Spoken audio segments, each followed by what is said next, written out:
not a hard-hearted man, but his way of life had been such that in most things, even in the smallest, simple utility was his leading motive. We cannot take them all, Hunilla. Our supplies are short. The winds are unreliable. We may be a good many days going to Tombez. So take those you have, Hunilla, but no more.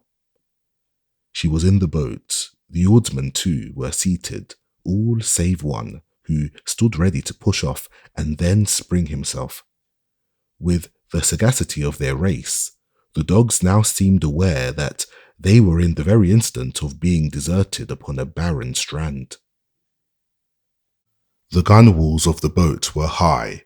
Its prow, presented inland, was lifted, so owing to the water, which they seemed instinctively to shun, the dogs could not well leap into the little craft. But their busy paws had scraped the prow, as it had been some farmer's door shutting them out from shelter in a winter storm. A clamorous agony of alarm. They did not howl or whine, they all but spoke. "Push off, give way!" cried the mate. The boats gave one heavy drag and lurch, and next moment shot swiftly from the beach, turned on her heel and sped. The dogs ran howling along the water's marge, now pausing to gaze at the flying boat, then motioning as if to leap in chase, but mysteriously held themselves, and again ran howling along the beach. Had they been human beings, hardly would they have more vividly inspired the sense of desolation. The oars were plied as confederate feathers of two wings. No one spoke. I looked back upon the beach, and then upon Hunilla, but her face was set in a stern, dusky calm. The dogs crouching in her lap vainly licked her rigid hands. She never looked be her, but sat motionless, till we turned a promontory of the coast and lost all sights and sounds astern. She seemed as one who, having experienced the sharpest of mortal pangs, was henceforth content to have all lesser heartstrings riven one by one. To Hunilla, pain seemed so necessary that pain in other beings, though by love and sympathy made her own, was unrepiningly to be borne. A heart of yearning in a frame of steel, a heart of earthly yearning, frozen by the frost which falleth from the sky. The sequel is soon told. After a long passage, vexed by calms and baffling winds, we made the little port of Tombez in Peru. There to recruit the ship, Piazza was not very distant. Our captain sold the tortoise oil to a Tombez merchant, and, adding to the silver a contribution from all hands, gave it to our silent passenger, who knew not what the mariners had done. The last scene of lone Hunilla, she was passing into Piazza town, riding upon a small grey ass, and before her, on the ass's shoulders, she eyed the jointed workings of the beast's armorial cross. Southeast of Crossman's Isle lies Hood's Isle, or McCain's beclouded isle, and upon its south side is a vitreous cove with a wide strand of dark powdered black lava called Black Beach or Obelis's Landing. It might fitly have been styled Sharon's. It perceived its name from a wild white creature who spent many years here in the person of a European, bringing into his savage region qualities more diabolical than are to be found among any of the surrounding cannibals. About half a century ago, Obolus deserted at the above-named island, then as now a solitude.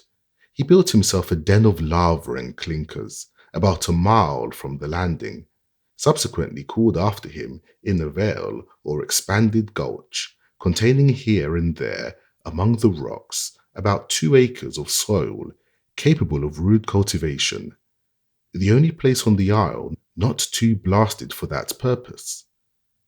Here he succeeded in raising a sort of degenerate potatoes and pumpkins, which from time to time he exchanged with needy whalemen passing for spirits or dollars. His appearance, from all accounts, was that of the victim of some malignant sorceress. He seemed to have drunk a Circe's cup, beast-like rags insufficient to hide his nakedness, his befreckled skin blistered by continual exposure to the sun, nose flat, countenance contorted, heavy, earthy hair and beard unshorn, profuse and of fiery red. He struck strangers much as if he were a volcanic creature thrown up by the same convulsion which exploded into sight the isle. All bepatched and coiled asleep in his lonely lava den among the mountains, he looked, they say, as a heaped drift of withered leaves torn from autumn trees, and so left in some hidden nook by the whirling halt for an instant of a fierce night wind, which then ruthlessly sweeps on, somewhere else to repeat the capricious act. It is also reported to have been the strangest sight, this same obolus of a sultry, cloudy morning, hidden under his shocking old black tarpaulin hat, hoeing potatoes among the lava. So warped and crooked was his strange nature that the very handle of his hoe seemed gradually to have shrunk and twisted in his grasp, being a wretched bent stick, elbowed more like a savage's war sickle than a civilized hoe handle.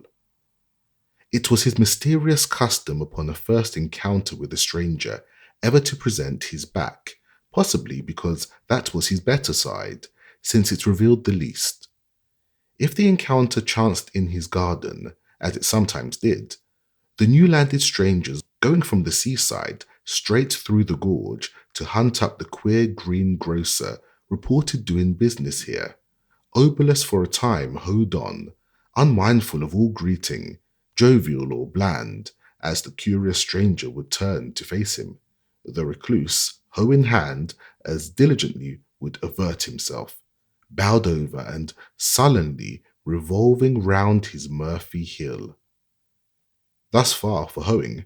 When planted, his whole aspect and all his gestures were so malevolently and uselessly sinister and secret that he seemed rather in act of dropping poison into wells than potatoes into soil.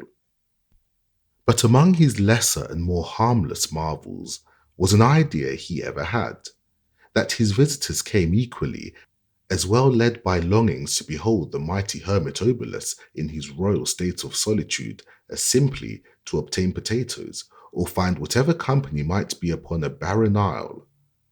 It seems incredible that such a being should possess such vanity.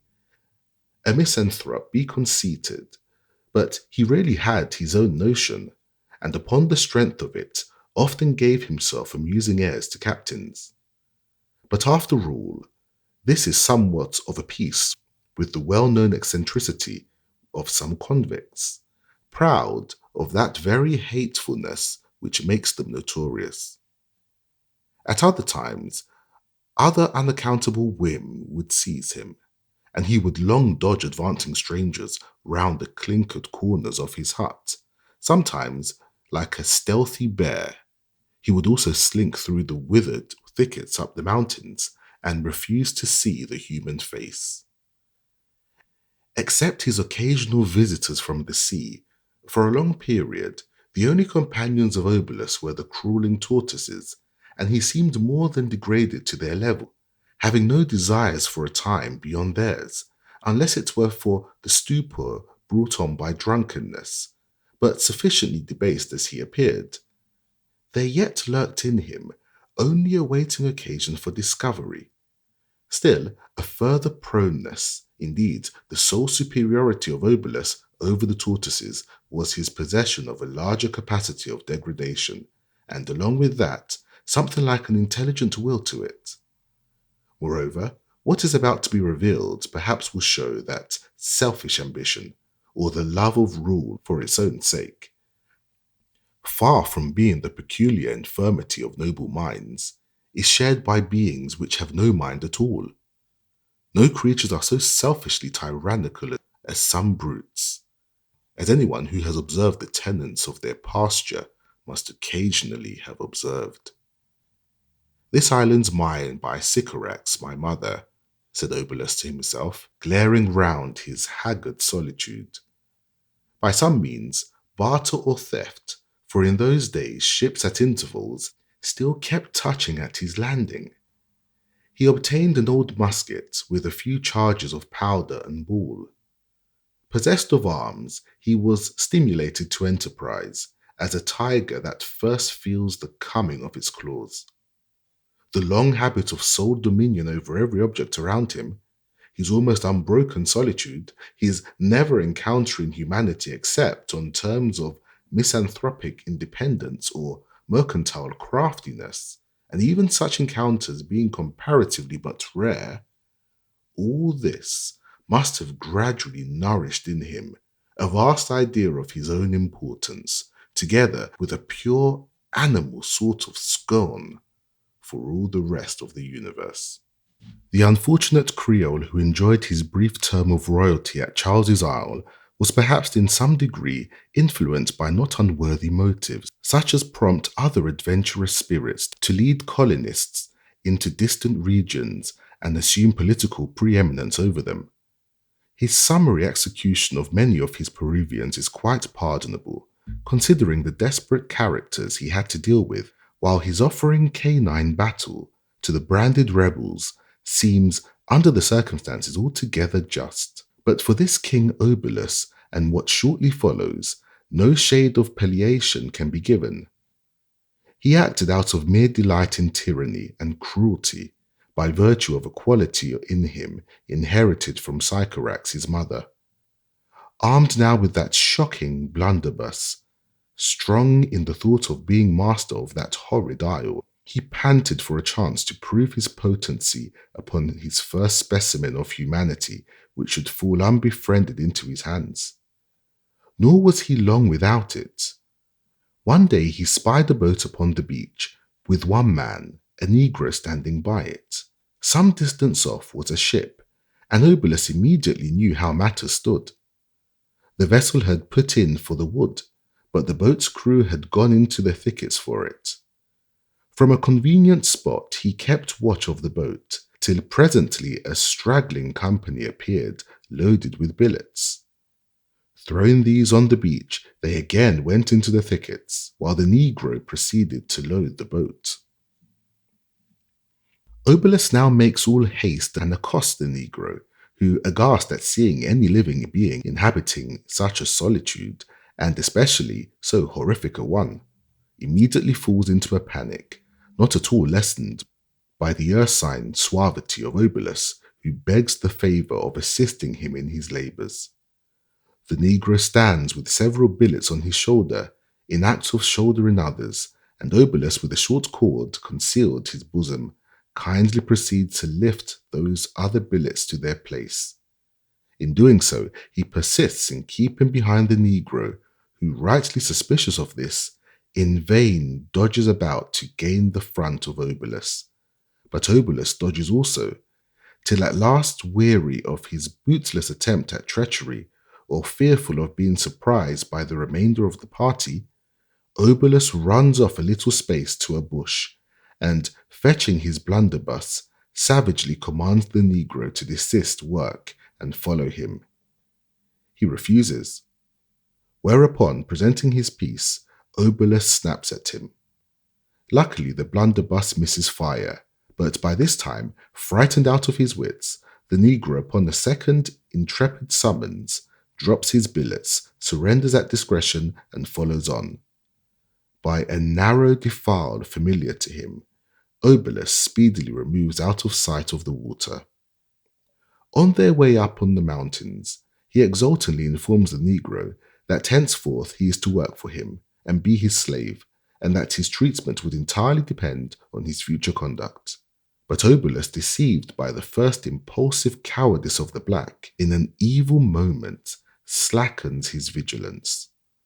Passing through a narrow way and perceiving his leader quite off his guard, The Negro, a powerful fellow, suddenly grasps him in his arms, throws him down, wrests his musketoon from him, ties his hands with Monster's own cord, shoulders him, and returns with him down to the boat. When the rest of the party arrive, Obolus is carried on board the ship. This proved an Englishman and a smuggler, a sort of craft not apt to be an over-charitable one. Obolus is severely whipped, then handcuffed, taken ashore, and compelled to make known his habitation and produce his property. His potatoes, pumpkins, and tortoises, with a pile of dollars he had hoarded from his mercantile operations, were secured on the spot. But while the two vindictive smugglers were busy destroying his hut and garden, Obolus makes his escape into the mountains and conceals himself there in impenetrable recesses till the ship sails, when he ventures back, and by means of an old file which he sticks into a tree, contrives to free himself from his handcuffs. Brooding among the ruins of his hut and the desolate clinkers and extinct volcanoes of this outcast isle, the insulted misanthrope now meditates a signal revenge upon humanity, but concealed his purposes. Vessels still touched the landing at times, and by Obolus is enabled to supply them with some vegetables. Warned by his former failure in kidnapping strangers, he now pursues a quite different plan. When seamen come ashore, he makes up to them like a free and easy comrade, invites them to his hut, and with whatever affability his red-haired grimness may assume, entreats them to drink his liquor and be merry. But his guests need little pressing, and so, soon as rendered insensible, are tied hand and foot and pitched among the clinkers, are there concealed till the ship departs, when, finding themselves entirely dependent upon Obolus, alarmed at his changed demeanour, his savage threats, and above all, that shocking blunderbuss, they willingly enlist under him, becoming his humble slaves, and Obolus the most incredible of tyrants. So much so that 2 or 3 perish beneath his initiating process. He sets the remainder, 4 of them, to breaking the caked soil, transporting upon their backs loads of loamy earth, scooped up in moist clefts among the mountains, keeps them on the roughest fare, presents his peace at the slightest hint of insurrection, and in all respects converts them into reptiles at his feet, plebeian garter snakes to his lord Anaconda. At last Obolus contrives to stock his arsenal with 4 rusty cutlasses, and an added supply of powder and ball intended for his blunderbuss. Remitting in good part the labour of his slaves, he now approves himself a man, or rather devil, of great abilities in the way of cajoling or coercing others into acquiescence with his own ulterior designs, however at first abhorrent to them. But indeed, prepared for almost any eventual evil by their previous lawless life, as a sort of raging cowboys of the sea, which had dissolved within them the whole moral man, so that they were ready to concrete in the first offered mould of baseness now, rotted down from manhood by their hopeless misery on the isle, wanted to cringe in all things to their lord, himself the worst of slaves. These wretches were now becoming wholly corrupted to his hands. He used them as creatures of an inferior race. In short, he gaffles his 4 animals and makes murderers of them out of cowards fitly manufacturing bravados. Now, sword or dagger, human arms are but artificial claws and fangs, tied on like false spurs to the fighting cock. So, we repeat, Obolus of the Owl gaffles his 4 subjects, that is, with intent of glory, puts 4 rusty cutlasses into their hands. Like any other autocrat, he had a noble army now. It might be thought a servile war would hereupon ensue. Arms in the hands of trodden slaves? How indiscreet of Emperor Obolus! Nay, they had but cutlasses, sad old scythes enough, he a blunderbuss, which by its blind scatterings of all sorts of boulders, clinkers, and other scoria, would annihilate all four mutineers like four pigeons at one shot. Besides, at first he did not sleep in his accustomed hut. Every lurid sunset for a time he might have been seen wending his way among the riven mountains, there to secrete himself till dawn in some sulphurous pitfall, undiscoverable to his gang. But finding this at last too troublesome, he now each evening tied his slaves hand and foot, hid the cutlasses, and, thrusting them into his barracks, shut the door, and lying down before it, beneath a rude shed lately added, slept out the night, blunderbuss in hand. It is supposed that, not content with the daily parading over a cindery solitude at the head of his fine army, Obolus now meditated the most active mischief, his probable object being to surprise some passing ship touching at his dominions, massacre the crew, and run away with her to parts unknown. While these plans were simmering in his head, two ships touch in company at the Isle on the opposite side to his, when his designs undergo a sudden change. The ships are in want of vegetables, which Obolus promises in great abundance, provided they send their boats round to his landing, so that the crews may bring the vegetables from his garden, informing the two captains at the same time that his rascals, slaves and soldiers, had become so abominably lazy and good for nothing of late, that he could not make them work by ordinary inducements, and did not have the heart to be severe with them. The arrangement was agreed to, and the boats were sent and hauled upon the beach. The crews went to the lava hut, but to their surprise nobody was there. After waiting till their patience was exhausted, they returned to the shore, when lo, some stranger, not the Good Samaritan either, seems to have very recently passed that way. 3 of the boats were broken in 1,000 pieces, and the 4th was missing. By hard toil over the mountain and through the clinkers, some of the strangers succeeded in returning to that side of the Isle where the ships lay, when the fresh boats are sent to the relief of the rest of the hapless party.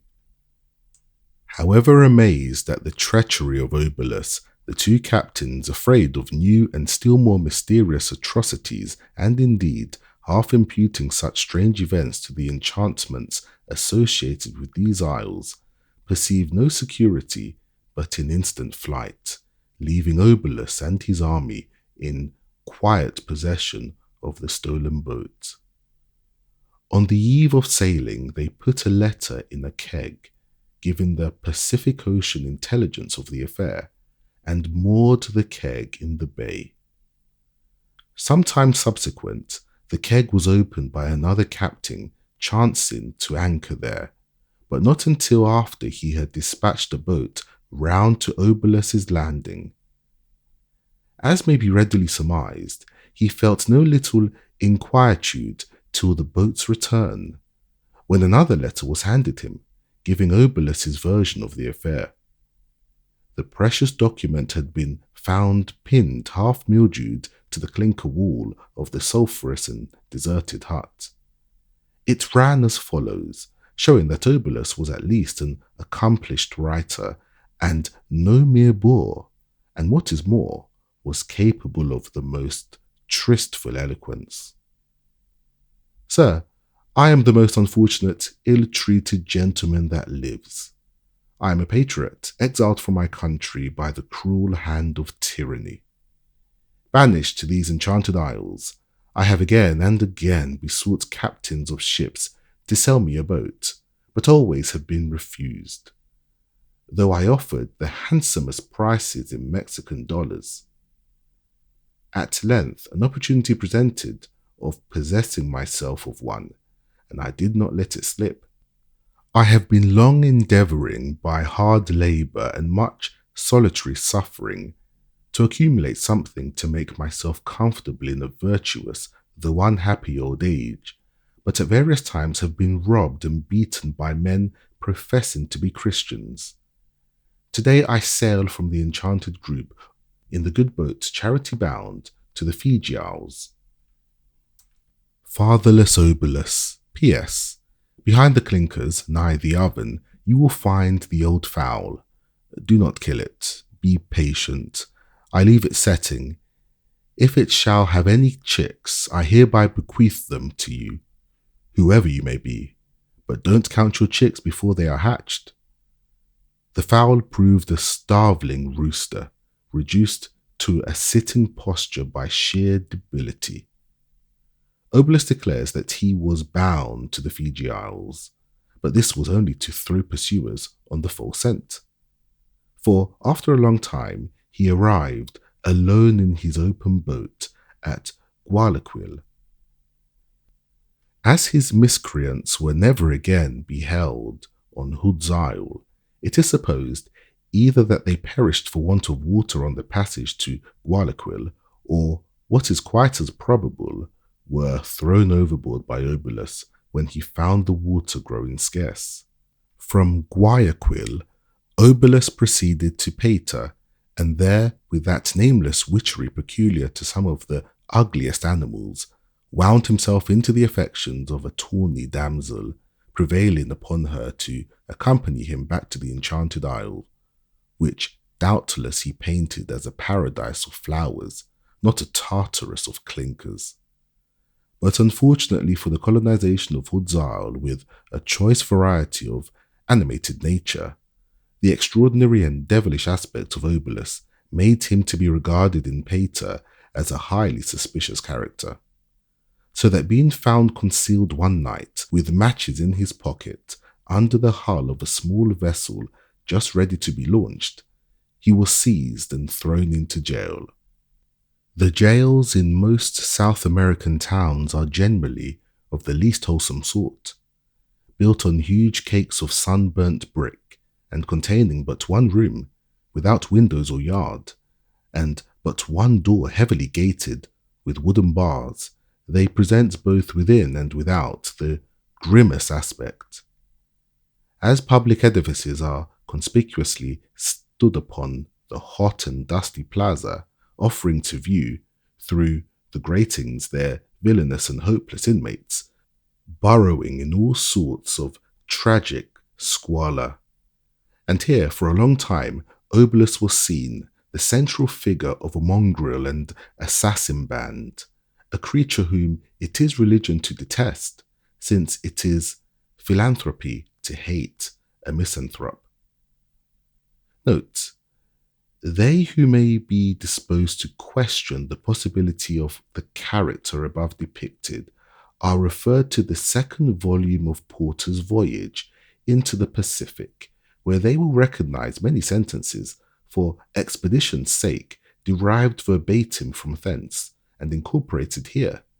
The main difference, save a few passing reflections, between the two accounts being that the present writer has added to Porter's facts accessory ones picked up in the Pacific from reliable sources, and where facts conflict, has naturally preferred his own authorities to Porter's.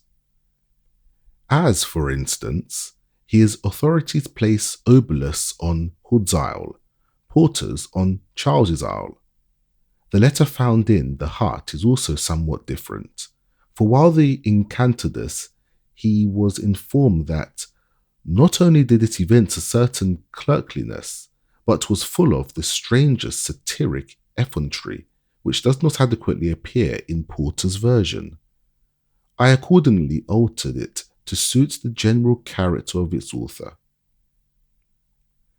Some relics of the hut of Obolus partially remain to this day at the head of the clinkered valley, nor does the stranger, wandering among other of the enchanted isles, fail to stumble upon still other solitary abodes, long abandoned to the tortoise and the lizard.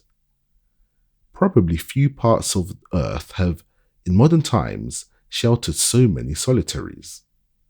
The reason is that these isles are situated in a distant sea, and the vessels which occasionally visit them are mostly whalers or ships bound on dreary and protracted voyages, exempting them in a good degree from both the overnight and the memory of human law.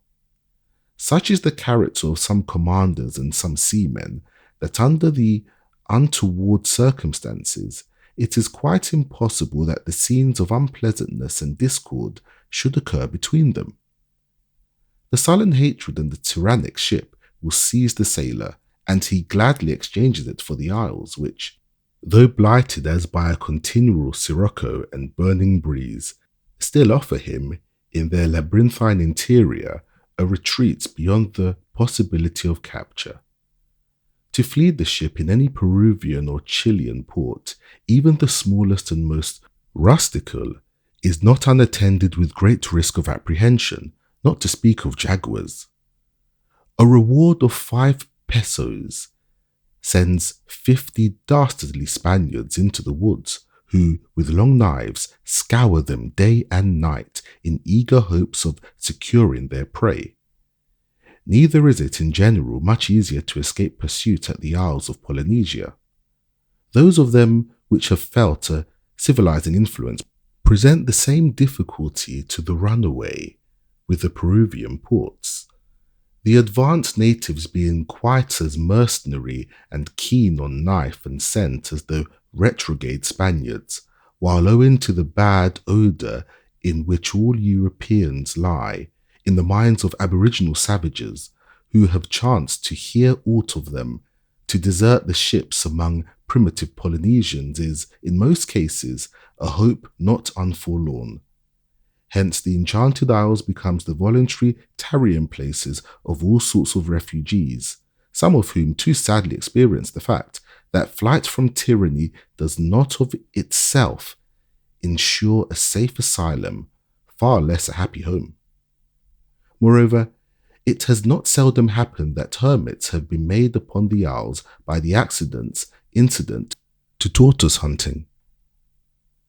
The interior of most of them is tangled and difficult of passage beyond description. The air is sultry and stifling. An intolerable thirst is provoked, for which no running stream offers its kind relief. In a few hours, under an equatorial sun, reduced by these causes to entire exhaustion, woe betide the straggler at the Enchanted Isles. Their extent is such as to forbid an adequate search unless weeks are devoted to it. The impatient ship waits a day or two, when the missing man remaining undiscovered, up goes a stake on the beach with a letter of regret and a keg of crackers and another of water tied to it, and away sails the craft. Nor have there been wanting instances where the inhumanity of some captains has led them to wreak a secure revenge upon seamen who have given their caprice or pride some singular offence. Thrust ashore upon the scorching marl, such mariners are abandoned to perish outright, unless by solitary labours they succeed in discovering some precious driblets of moisture oozing from a rock or stagnant in a mountain pool. I was well acquainted with a man who, lost upon the Isle of Narborough, was brought to such extremes by thirst, that at last he only saved his life by taking that of another being. A large hair seal came upon the beach. He rushed upon it, stabbed it in the neck, and, when throwing himself upon the panting body, quaffed at the living wound. The palpitations of the creature's dying heart injected life into the drinker. Another seaman thrust ashore in a boat upon an isle at which no ship ever touched, owing to its peculiar sterility, and the shoals about it, and from which all other parts of the group were hidden. This man, feeling that it was sure death to remain there, and that nothing worse than death menaced him in quitting it, killed seals, and inflating their skins, made a float, upon which he transported himself to Charles's Island and joined the Republic there. But men not endowed with courage equal to such desperate attempts find their only resource in forthwith seeking some water place, however precarious or scanty, building a hut, catching tortoises and birds, and, in all respects, preparing for a hermit life till tide or time or a passing ship arrives to float them off. At the foot of precipices on many of the isles, small rude basins in rocks are found, partly filled with rotted rubbish or vegetable decay, or overgrown with thickets, and sometimes a little moist, which, upon examination, reveal plain tokens of artificial instruments employed in hollowing them out by some poor castaway or still more miserable runaway. These basins are made in places where it was supposed some scanty drops of dew might exude into them from the upper crevices. The relics of hermitages and stone basins are not only signs of vanishing humanity to be found upon the islands, and curious to say, that spot which of all others in settled communities is most animated at the Enchanted Isles presents the most dreary of aspects. And though it may seem very strange to talk of post offices in this barren region, yet post offices are occasionally to be found there. They consist of a stake and a bottle, the letters being not only sealed but corked. They are generally deposited by captains of nanketters for the benefit of passing fishermen, and contain statements as to what luck they had in whaling or tortoise hunting. Frequently, however, long months and months, whole years glide by and no applicant appears. The stake rots and falls, presenting no very exhilarating object. If now it were to be added that gravestones, or rather grave boards, are also discovered upon some of the isles, the picture will be complete. Upon the beach of James's Isle, for many years, was to be seen a rude finger post, pointing inland, and perhaps taking it for some signal of possible hospitality in this otherwise desolate spot, some good hermit living there with his maple dish, the stranger would follow on the path thus indicated, till at last he would come out in a noiseless nook and find his only welcome a dead man, his sole greeting the inscription over a grave. Here in 1813 fell in a daybreak duel a lieutenant of the U.S. frigate Essex, aged 21, attaining his majority in death. It is but fit that, like those old monastic institutions of Europe, whose inmates go not out of their own walls to be inurned, but are entombed there where they die, the Incantadus too should bury their own dead, even as the great general monastery of earth does hers. It is known that burial in the ocean is a pure necessity of seafaring, and that it is only done when land is far astern and not clearly visible from the low bow. Hence, to vessels cruising in the vicinity of the Enchanted Isles, they afford a convenient potter's field. The interment over, some good-natured forecastle poet and artist seizes his paintbrush and inscribes a doggerel epitaph. When, after a long lapse of time, other good-natured seamen chance to come upon the spot, they usually make a table of the mound and quaff a friendly can to the poor soul's repose. As a specimen of the epitaphs, take the following, found in the bleak gorge of Chatham Isle. O brother Jack, as you pass by, as you are now, so once was I. Just so game and just so gay, but now alack, they've stopped my pay. No more I peep out of my blinkers. Here I be, tucked in with clinkers.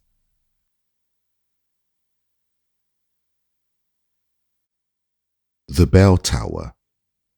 In the south of Europe, nigh a once frescoed capital, now with dank mould cankering its bloom, central in a plain, stands what at a distance seems the black mossed stump of some immeasurable pine, fallen in forgotten days, with Anak and the Titan.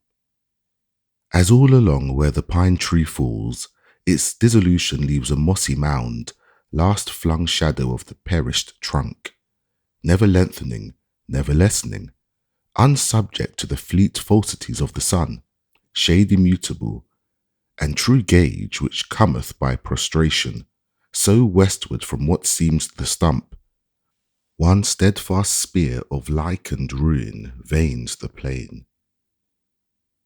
From that tree-top, what birded chimes of silver throats had rung?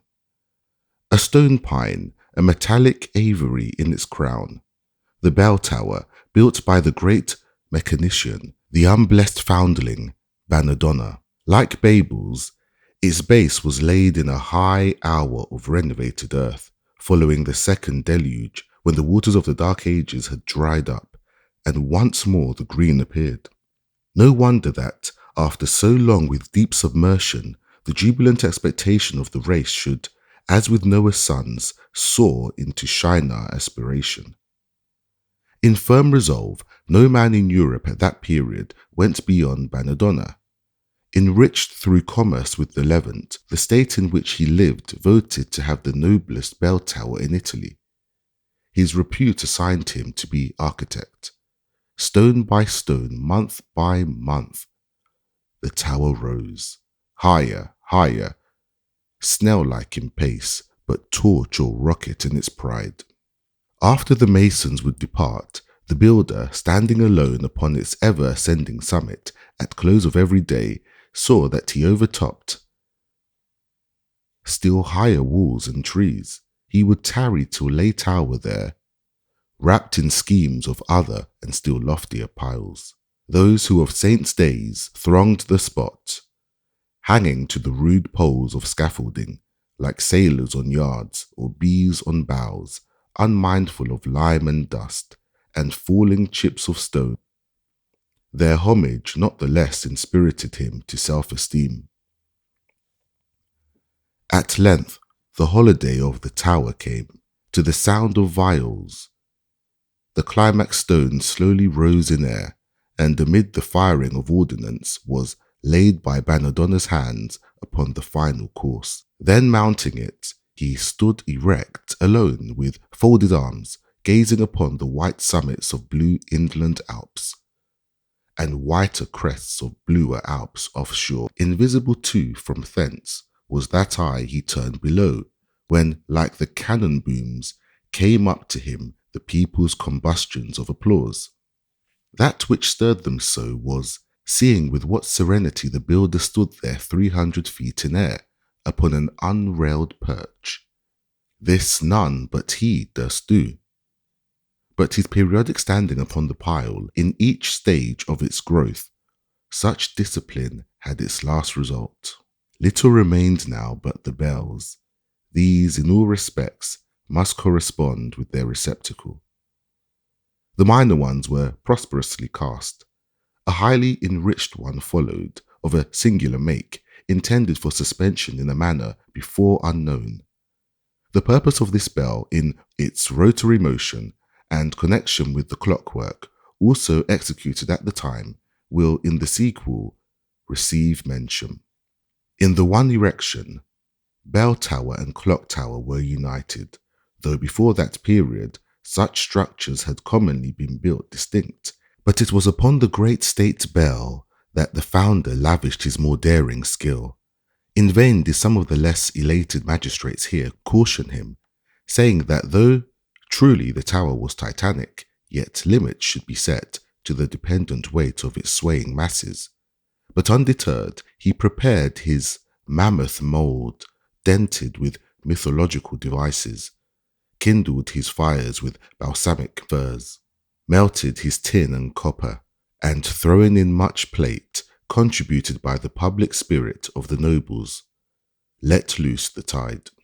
The unleashed metals bayed like hounds. The workmen shrunk through their fright. Fatal harm to the bell was dreaded. Fearless as Shadrach, Banadonna, rushing through the glow, smote the chief culprit with his ponderous ladle.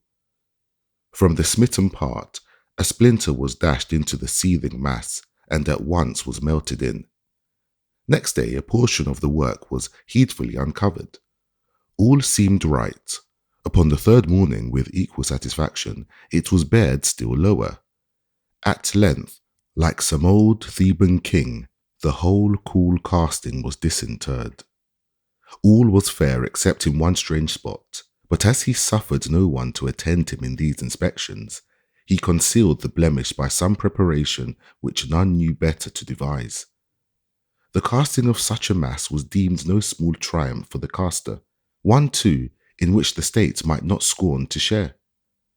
The homicide was overlooked. By the charitable, that deed was but imputed to sudden transports of aesthetic passion, not to any flagitious quality. A kick from an Arabian charger, not sign of vice, but blood. His felony remitted by the judge, absolution given him by the priest. What more could even a sickly conscience have desired? Honouring the tower and its building with another holiday, the Republic witnessed the hoisting of the bells and clockwork amid shows and pomps superior to the former. Some months of more than usual solitude on Banadonna's part ensued. It was not unknown that he was engaged upon something for the belfry, intended to complete it and surpass all that had gone before. Most people imagined that the design would involve a casting like the bells. But those who thought they had some further insight would shake their heads with hints that not for nothing did the mechanician keep so secret. Meantime, his seclusion failed not to invest his work with more or less of that sort of mystery pertaining to the forbidden.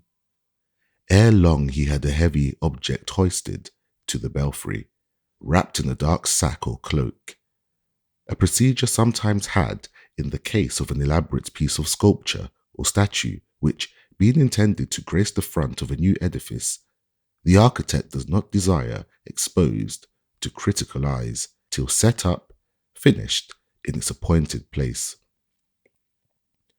Such was the impression now, but as the object rose, a statuary present observed, or thought he did, that it was not entirely rigid, but was in a manner pliant.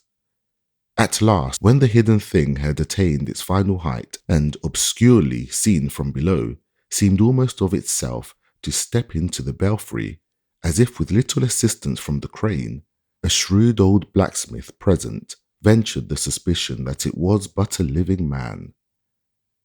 This surmise was thought a foolish one, while the general interest failed not to augment. Not without demur from Banadonna, the chief magistrate of the town, with an associate, both elderly men, followed what seemed the image up the tower. But arrived at the belfry, they had little recompense. Plausibly entrenching himself behind the conceded mysteries of his art, the mechanician withheld present explanation. The magistrates glanced toward the cloaked object, which, to their surprise, seemed now to have changed its attitude, or else had before been more perplexingly concealed by the violent muffling action of the wind without. It seemed now seated upon some sort of frame or chair contained within the domino. They observed that nigh the top, in a sort of square, the web of the cloth, either from accident or design, had its warp partly withdrawn and the cross threads plucked out here and there so as to form a sort of woven grating. Whether it were the low wind or no, stealing through the stone lattice work, or only their own perturbed imaginations, is uncertain, but they thought they discerned a slight sort of fitful, spring-like motion in the domino. Nothing, however incidental or insignificant, escaped their uneasy eyes. Among other things, they pried out in a corner an earthen cup, partly corroded and partly encrusted, and one whispered to the other that this cup was just such a one as might, in mockery, be offered to the lips of some brazen statue, or perhaps still worse.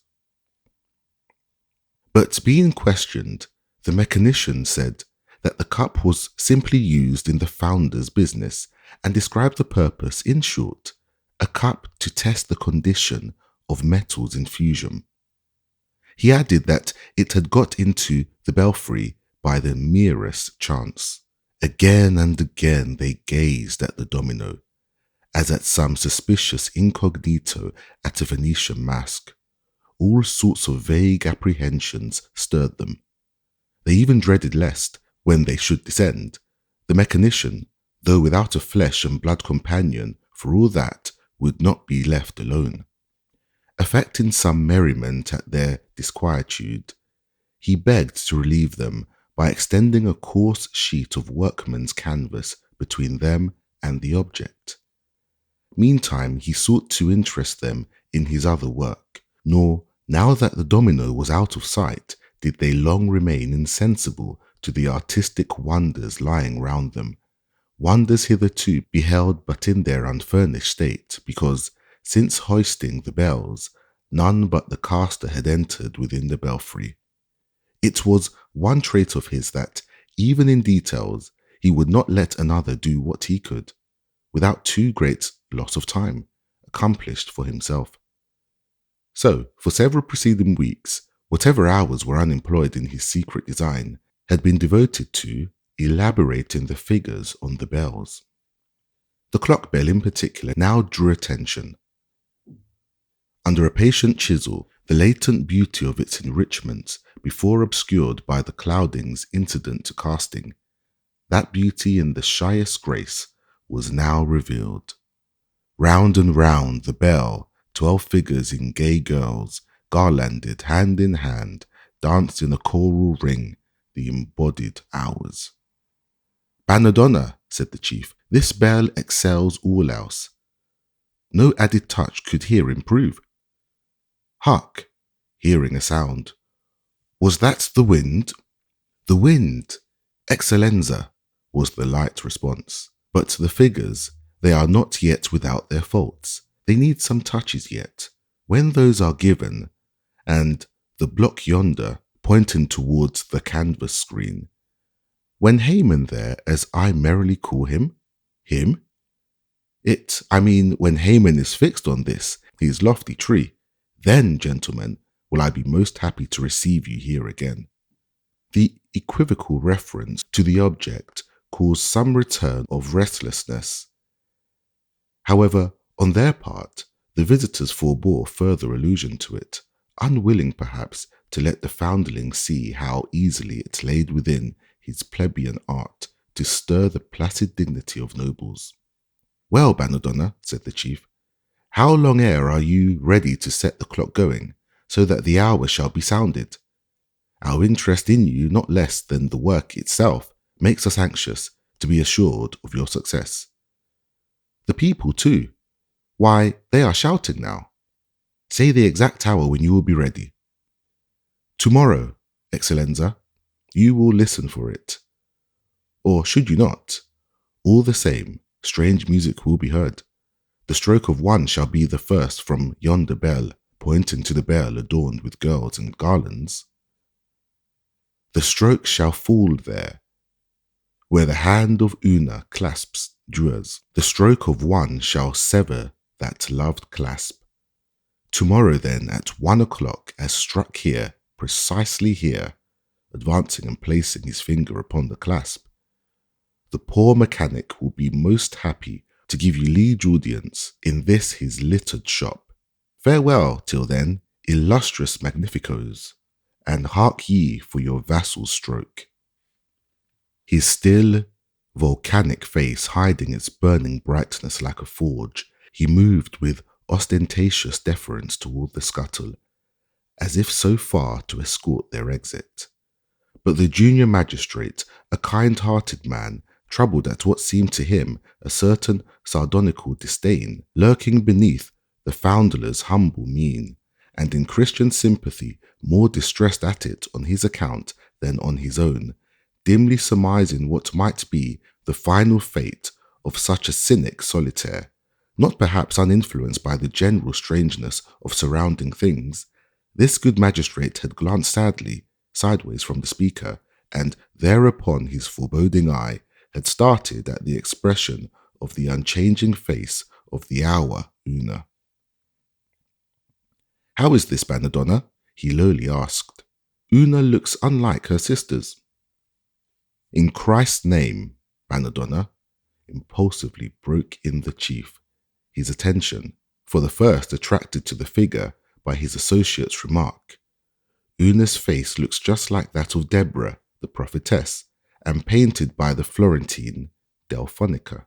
"Surely, Banadonna," lowly resumed the milder magistrate, "you meant the 12 should wear the same jocundly abandoned air. But see, the smile of Una seems but a fatal one. 'Tis different." While his mild associate was speaking, the chief glanced inquiringly from him to the caster, as if anxious to mark how the discrepancy would be accounted for. As the chief stood, his advanced foot was on the scuttle's curb. Banadonna spoke.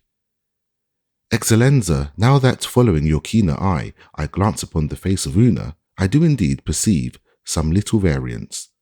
But look all around the bell, and you will find no two faces entirely correspond.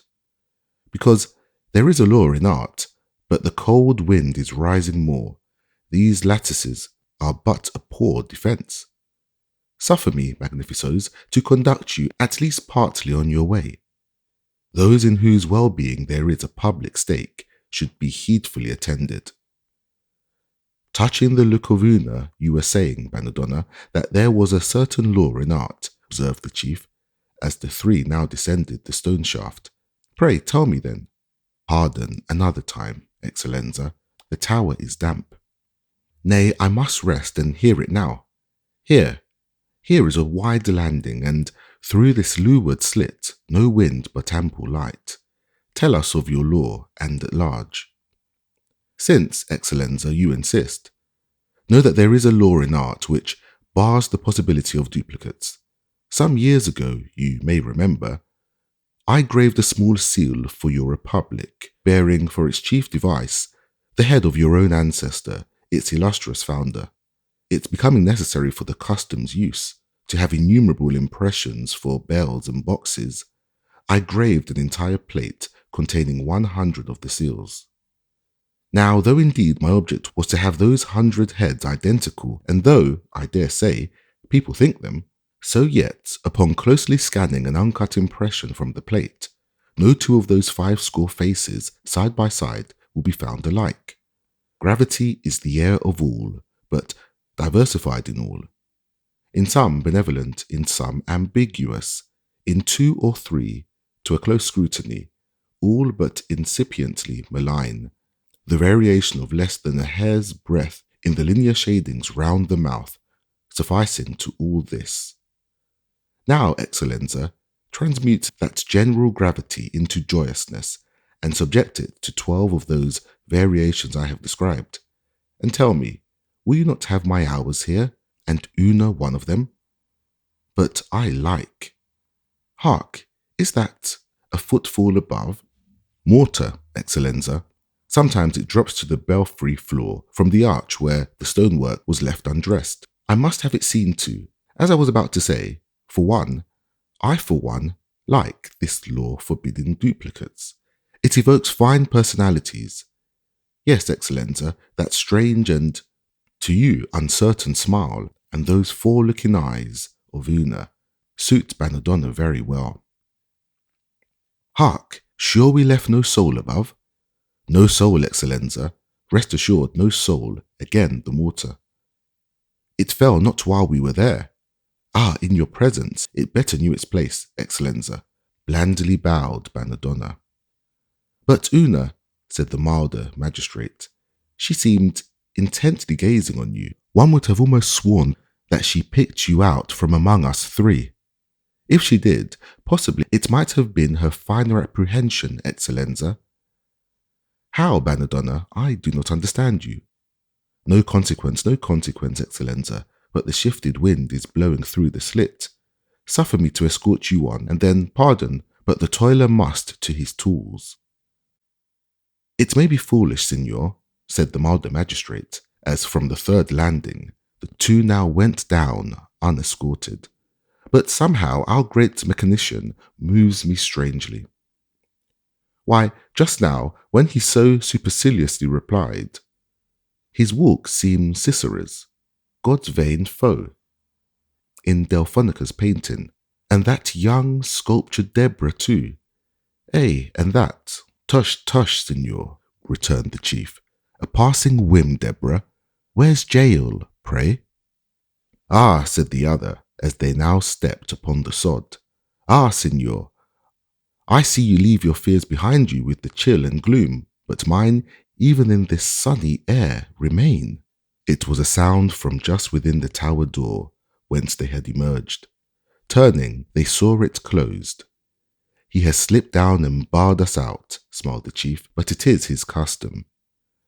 Proclamation was now made that the next day, at 1 hour after meridian, the clock would strike, and, thanks to the mechanician's powerful art with unusual accompaniments. But what those should be, none as yet could say. The announcement was received with cheers.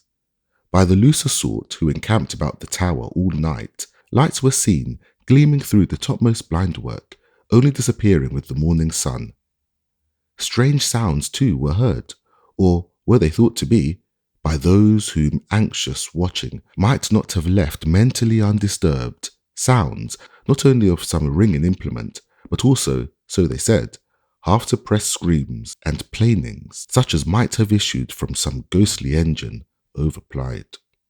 Slowly the day drew on, part of the concourse chasing the weary time with songs and games, till at last the great blurred sun rolled like a football against the plain. At noon, the notability and principal citizens came from the town of Cavalcade, a guard of soldiers, also with music, the more to honour the occasion. Only 1 hour more. Impatience grew. Watches were held in hands of feverish men who stood, now scrutinizing their small dial plates, and then, with neck thrown back, gazing toward the belfry as if the eye might foretell that which could only be made sensible to the ear, for as yet there was no dial to the tower clock. The hour hands of 1,000 watches now verged within a hair's breadth of the figure 1.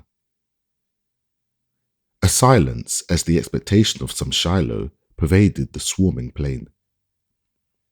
Suddenly a dull, mangled sound, naught ringing in it, scarcely audible, indeed, to the outer circles of the people, that dull sound dropped heavily from the belfry. At the same moment, each man stared at his neighbour blankly. All watches were upheld, all hour hands were had passed the figure 1. No bell struck from the tower.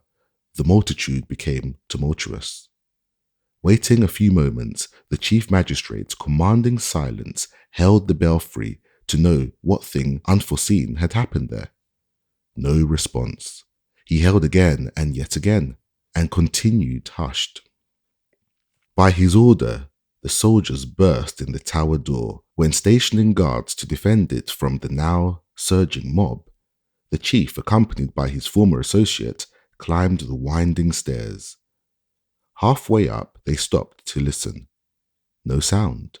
Mounting faster, they reached the belfry, but at the threshold, started at the spectacle disclosed. A spaniel which, unbeknown to them, had followed them thus far, stood shivering as before some unknown monster in a break, or rather as if it snuffed footsteps leading to some other world. Banadonna lay, prostrate and bleeding, at the base of the bell which was adorned with girls and garlands. He lay at the feet of the hour Una, his head coinciding in a vertical line with her left hand clasped by the hour Jua. With downcast face impending over him, like Jael over nailed Sisera in the tent, was the domino, now no more becloaked. It had limbs and seemed clad in a clay mail, lustrous as a dragon's beetle. It was manacled, and its clubbed arms were uplifted as if with its manacles once more to smite its already smitten victim. One advanced foot of it was inserted beneath the dead body, as if in the act of spurning it. Uncertainty falls on what now followed. It were but natural to suppose that the magistrates would at first shrink from immediate personal contact with what they saw, at the least for a time. They would stand in involuntary doubt, it may be, in more or less of horrified alarm. Certain it is that an arquebus was called from below, and some add that its report, followed by a fierce whiz as of the sudden snapping of a mainspring, with a steely din, as if a stack of sword blades should be dashed upon a pavement, these blended sounds came ringing to the plain, attracting every eye far upward to the belfry, whence, through the lattice-work, thin wreaths of smoke were curling. Some averred that it was the spaniel gone mad by fear, which was shot. This others denied. True it was, the spaniel never more than was seen, and probably for some unknown reason, it shared the burial now to be related of the domino. For, whatever the preceding circumstances may have been, the first instinctive panic over, or else all ground of reasonable fear removed, the two magistrates by themselves quickly rehooded the figure in the dropped cloak wherein it had been hoisted. The same night it was secretly lowered to the ground, smuggled to the beach, pulled far out to sea and sunk. Nor to any after emergency, even in free, convivial hours, would the twain ever disclose the full secrets of the belfry. From the mystery unavoidably investing it, the popular solution of the foundling's fate involved more or less of supernatural agency. But some few less unscientific minds pretended to find little difficulty in otherwise accounting for it. In the chain of circumstantial inferences drawn, there may or may not have been some absent or defective links. But as the explanation in question is the only one which tradition has explicitly preserved, in dearth or better, it will be here given. But in the first place, it is requisite to present the supposition entertained as to the entire motive and mode with their origin of the secret design of Bannadonna, the minds above mentioned assuming to penetrate as well into his soul as into the event. The disclosure will indirectly involve reference to peculiar matters, none of the clearest beyond the immediate subject. At that period, no large bell was made to sound otherwise than as at present by agitation of a tongue within, by means of ropes, or percussion from without, either from cumbrous machinery or stalwart watchmen armed with heavy hammers stationed in the belfry, or in sentry boxes of the open roof, according as the bell was sheltered or exposed. It was from observing these exposed bells with their watchmen that the foundling, as was opined, derived the first suggestion of his scheme. Perched on a great mast or spire, a human figure, viewed from below, undergoes such a reduction in its apparent size as to obliterate its intelligent features. It evinces no personality. Instead of bespeaking volition, its gestures rather resemble the automatic ones of the arms of a telegraph. Musing, therefore, upon the purely Punchinello aspect of the human figure thus beheld, it had indirectly occurred to Bannadonna to advise some metallic agent which should strike the hour with its mechanic hand, with even greater precision than the vital one. And moreover, as the vital watchman on the roof, sallying with his retreat at the given periods, walked to the bell with uplifted mace to smite it, Bannadonna had resolved that his invention should likewise possess the power of locomotion, and along with that, the appearance, at least, of intelligence at will. If the conjectures of those who claimed acquaintance with the intent of Bannadonna be thus far correct, no unenterprising spirit could have been his. But they stopped not here, intimating that though indeed his design had, in the first place, been prompted by the sight of the watchman and confined to the devising of a subtle substitute for him, yet, As is not seldom the case with projectors, by insensible gradations proceeding from comparatively pygmy aims to titanic ones. The original scheme had, in its anticipated eventualities, at last attained to an unheard of degree of daring. He still bent his efforts upon the locomotive figure for the belfry, but only as a partial type of an ulterior creature, a sort of elephantine helot, adapted to further, in a degree scarcely to be imagined, the universal conveniences and glories of humanity, supplying nothing less than a supplement to the 6 days' work, stocking the earth with a new serf, more useful than the ox, swifter than the dolphin, stronger than the lion, more cunning than the ape, for industry and ant, more fiery than serpents, and yet in patience another ass. All excellencies of all God-made creatures which served man were here to receive advancement and then to be combined in one. Talus was to have been the all-accomplished helot's name. Talus, iron slave to Banadonna, and through him to man. Here it might well be that, were these last conjectures as to the foundling's secrets not erroneous, then must he have been hopelessly infected with the craziest chimeras of his age, far outgoing Albert Magus and Cornelius Agrippa. But the contrary was averred.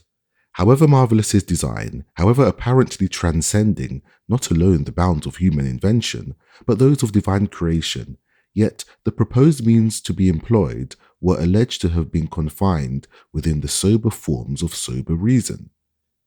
It was affirmed that, to a degree of more than sceptic scorn, Banadonna had been without sympathy for any vain-glorious irrationalities of his time. For example, he had not concluded, with the visionaries among the metaphysicians, that between the finer mechanic forces and the ruder animal vitality, some germ of correspondence might prove discoverable. As little did his scheme partake of the enthusiasm of some natural philosophers who hoped, by physiological and chemical inductions, to arrive at a knowledge of the source of life, and so qualify themselves to manufacture and improve upon it. Much less had he aught in common with the tribe of alchemists who sought by a species of incantations to evoke some surprising vitality from the laboratory. Neither had he imagined with certain sanguine theosophists that by faithful adoration of the highest unheard of powers would be vouchsafed to man. A practical materialist, what Banadonna had aimed at was to have been reached not by logic, not by crucible, not by conjuration, not by altars, but by plane, vice bench and hammer. In short, to solve nature, to steal into her, to intrigue beyond her, to procure someone else to bind her to his hand. These, one and all, had not been his objects, but, asking no favours from any element or any being, of himself, to rival her, outstrip her, and rule her. He stooped to conquer. With him, common sense was theurgy, machinery, miracle, Prometheus, the heroic name for machinists, man, and the true God. Nevertheless, in his initial step, so far as the experimental automaton for the belfry was concerned, he allowed fancy some little play, or perhaps what seemed his fancifulness was but his utilitarian ambition, collaterally extended.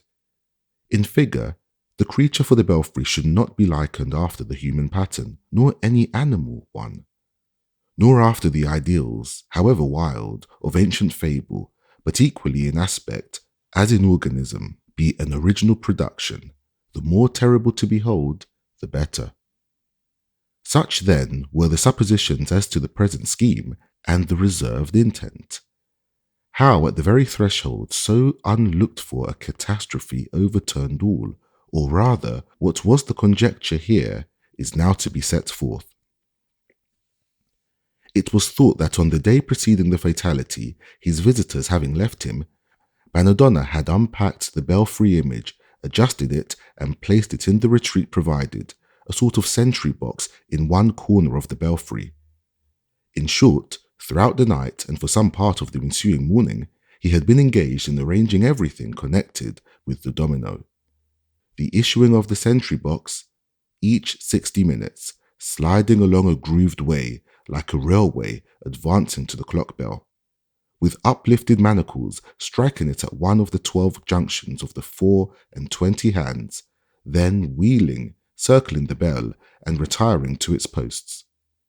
There to bide for another 60 minutes when the same process was to be repeated, the bell by a cunning mechanism, meantime turning on its vertical axis, so as to present to the descending mace the clasped hands of the next two figures, when it would strike 2, 3, and so on, to the end.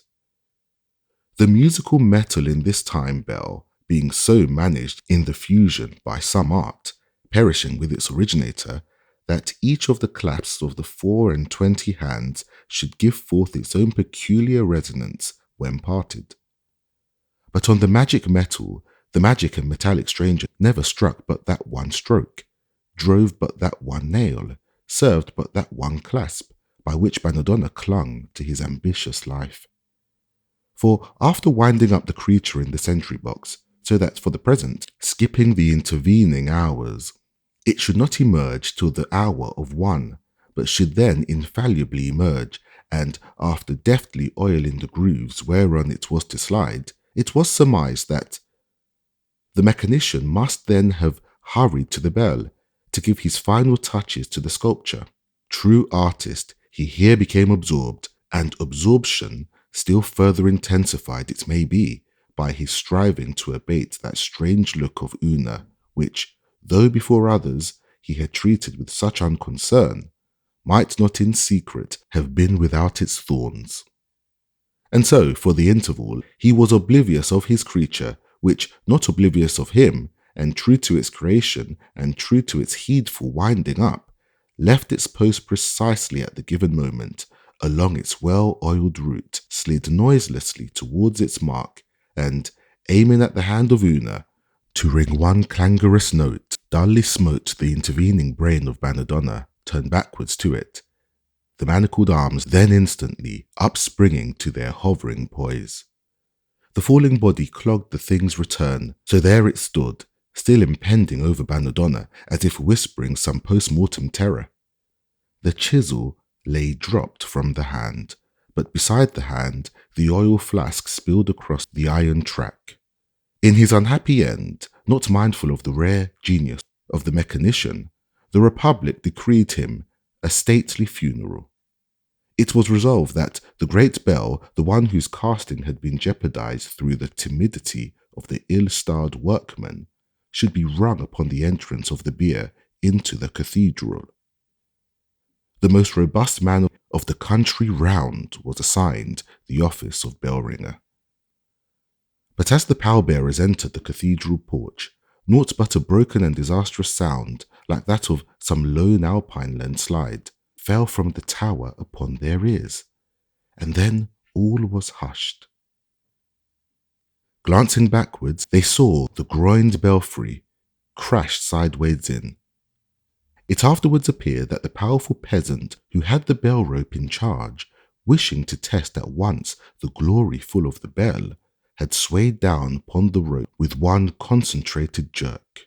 The mass of quaking metal, too ponderous for its frame, and strangely feeble somewhere at its top, loosened from its fastings, tore sideways down, and tumbling in one sheer fall, 300 to the soft sward below, buried itself inverted and half out of sight.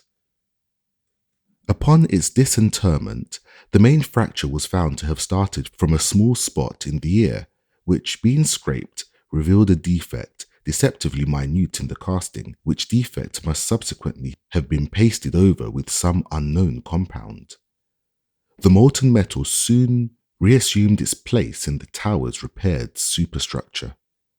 For 1 year, the metallic choir of birds sang musically in its belfry bow work of sculptured blinds and traceries. But on the first anniversary of the tower's completion, at early dawn, before the concourse had surrounded it, an earthquake came, one loud crash was heard. The stone pine, with all its bower of songsters, lay overthrown upon the plain. So the blind slave obeyed its blinder lord, but in obedience slew him. So the creator was killed by the creature.